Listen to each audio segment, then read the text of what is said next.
They keep jerking. You want to know why? Their thoughts is constantly bombarded by Fortnite, Counter-Strike, Dota, and all these other things. And why is it that they love it? They find it more challenging than school.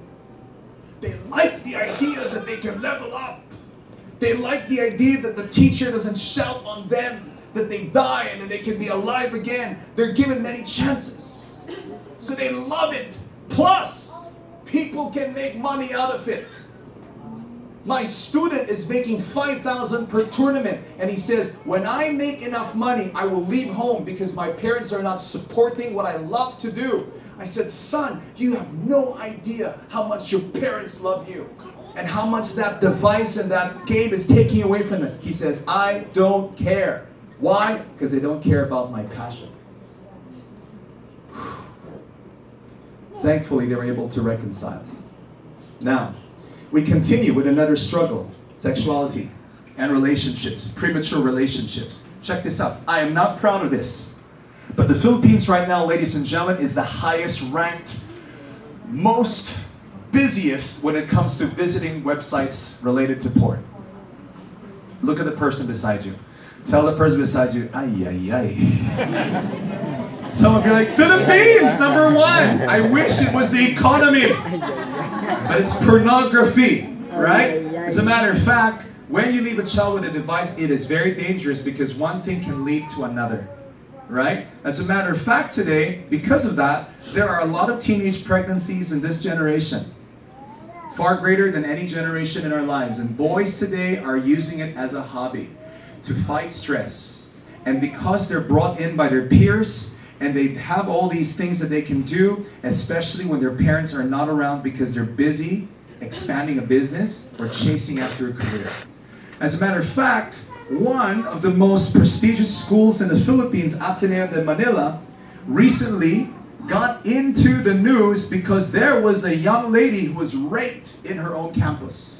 This is the result of a student who is hooked in pornography, that they're no longer satisfied with the screen, they want the real thing, and because they don't have a relationship, they force their way into it. This is a brain scan of a person, ladies and gentlemen, who's got a normal, happy brain.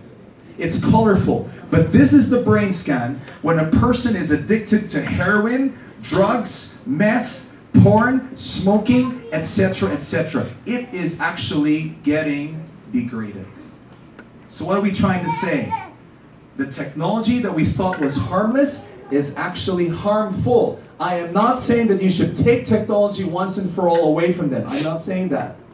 Technology was meant to bridge the gap, but it was never meant to be the gap.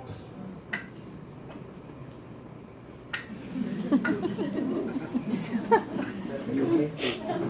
Hello? Are you mad? Lastly, self-esteem. This is the fourth S that young people have struggled with. They're always trying to compare themselves with other people. They're always trying to see, ano ba yung pinaka-latest styles? What's the latest shoes? Because I want to be part of the inner circle. And so here's what they do. They get influencers from K-pop. And some of your moms say, bate na siya, pero kamo, hilig sa mo Korean novela. What is the greatest export of this country? Manpower, isn't it? What is the greatest import of this country? Koreans.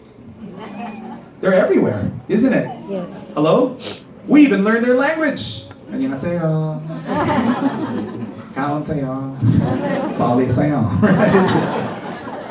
They stream and binge on entertainment. Be careful, because there's also anime that looks like this, and it's uncensored. Someone goes, cartoons are na, it's so innocent. No, it's not, because this is already happening today. As a matter of fact, music on Spotify is no longer censored.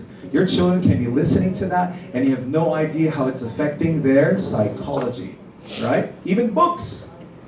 Gone are the days of Noli Me Tangere. You ask students today, what's the worst subject ever in high school? Filipino, right? What's your favorite subject today? Art, PE, and recess, right? That's them. But here's what's happening. Even books today, the literature is affecting the minds of our children. They're trying to be someone they're not.